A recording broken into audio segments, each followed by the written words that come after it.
வணக்கம். உங்களை சந்திப்பதிலே பெருமகிழ்ச்சி அடைகிறேன். இன்று நாம் ஆக்சிடென்டல் டிஸ்கவரி பற்றி பேச இருக்கிறோம்.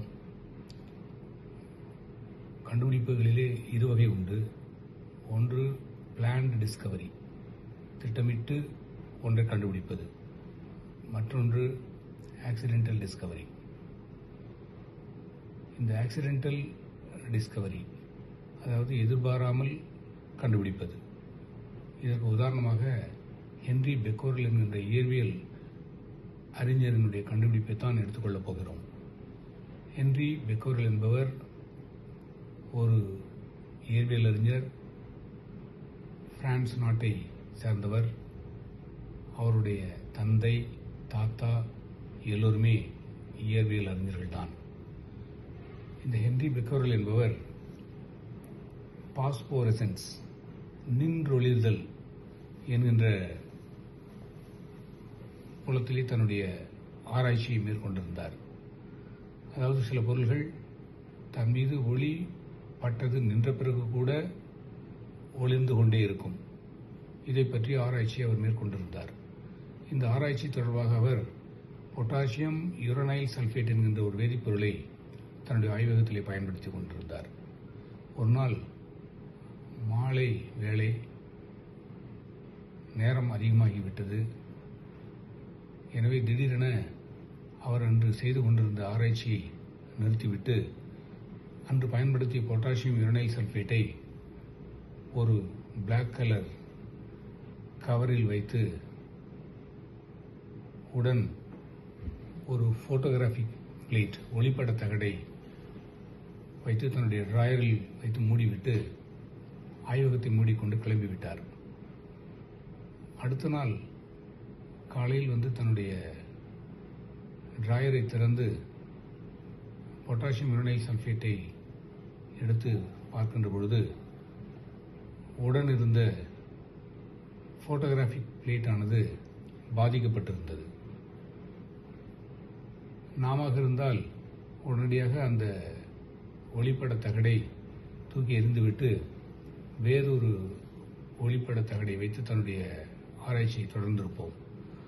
ஆனால் ஹென்றி பெக்கோரல் அவர்கள், நாம் ஒரு இருட்டறையில்தான் இந்த வேதிப்பொருளையும் புகைப்பட தகடையும் வைத்துவிட்டு சென்றிருந்தோம். எங்கிருந்தும் ஒளியானது அந்த புகைப்பட தகடின் மீது விழவில்லை. இருப்பினும் அது பாதிக்கப்பட்டிருக்கிறதே, எப்படி என்று தெரிந்து கொள்ள விரும்பினார். உடனடியாக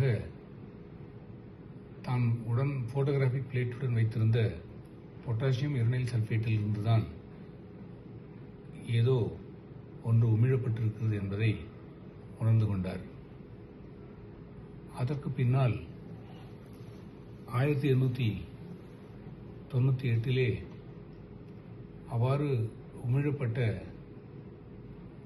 அவைகள் கதிர்கள் என்பதை மேரி கியூரி, பியாரே கியூரி இருவரும் கண்டறிந்தனர். அதனுடன் பொலோனியம், ரேடியம் போன்ற தனிமங்களையும் அவர்கள் கண்டறிந்தார்கள். அவர்கள்தான் ரேடியோ ஆக்டிவிட்டி, கதிரியக்கம் என்ற வார்த்தையை பயன்படுத்தினார்கள். இந்த கதிரியக்கம் என்பது ஏன் நிகழ்கிறது என்பதையும் கூறினார்கள். சில தனிமங்களினுடைய அணுக்கருக்கள் நிலையற்று இருப்பதனால் அவைகள் நிலைப்புத்தன்மையை அடைவதற்காக இந்த கதிர்களை அல்லது துகள்களை உமிழ்கிறது என்பதை கண்டறிந்தார்கள். இது தன்னிச்சையானது என்பதையும் கூறினார்கள். இதற்கு கதிரியக்கம் என்றும் பெயர் வைத்தார்கள். அதனால் அவர்களுக்கு 1903 நோபல் பரிசானது ஹென்றி பெக்கோரலுடன் சேர்த்து மூவருக்கும் பகிர்ந்து வழங்கப்பட்டது. இந்த கதிரியக்கமானது பல பில்லியன் ஆண்டுகளாக நிகழ்ந்து கொண்டுதான் இருக்கிறது. கண்டுபிடிக்கப்பட்டது மட்டும்தான் 19ஆம் நூற்றாண்டினுடைய இறுதி. மேரி கியூரி 1911 ரேடியத்தை பிரித்தெடுத்து தூய்மை செய்து அதனுடைய பண்புகளை எல்லாம் கண்டுபிடித்தார். அதனால் அவருக்கு வேதியியலில் 2வது நோபல் பரிசு வழங்கப்பட்டது. இயற்பியலிலும் வேதியியலிலும் தலா ஒரு நோபல் பரிசை பெற்ற ஒரே ஒருவர் மேரி கியூரி மட்டும்தான். மேரி கியூரி அவர்கள் தொடர்ச்சியாக கதிரியக்கத்தினுடைய தீவிரத்தன்மையை தெரிந்து கொள்ளாமல் எந்தவிதமான பாதுகாப்பு உபகரணங்களும் இன்றி செயல்பட்டு வந்ததனால் இரத்த புற்றுநோய் அவருக்கு ஏற்பட்டது. அவருடைய எலும்பு மஜ்ஜையானது போதுமான அளவு இரத்த செல்களை உற்பத்தி செய்ய முடியாத நிலைக்கு அவர் தள்ளப்பட்டு தன்னுடைய 66வது வயதில் பிரான்சில் காலமானார்.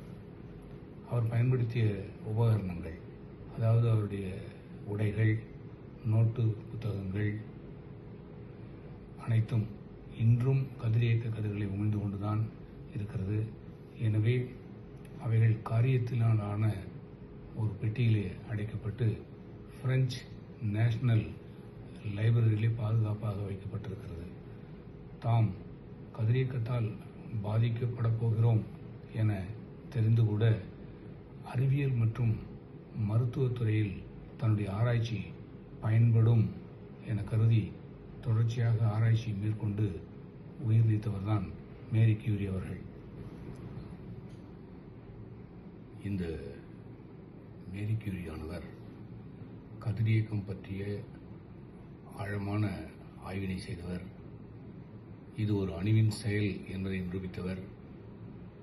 பொலோனியம், ரேடியம் போன்ற தனிமங்களை கண்டறிந்தவர்.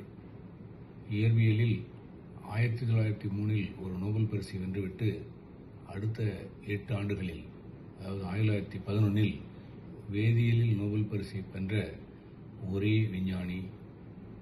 மருத்துவத்துறையில் இவரது கண்டுபிடிப்பு புற்றுநோய்க்கு சிகிச்சை அளிப்பதிலே புரட்சி செய்தது. நோபல் பரிசு பெற்ற முதல் பெண், பாரிஸ் பல்கலைக்கழகத்தினுடைய முதல் பெண் பேராசிரியை.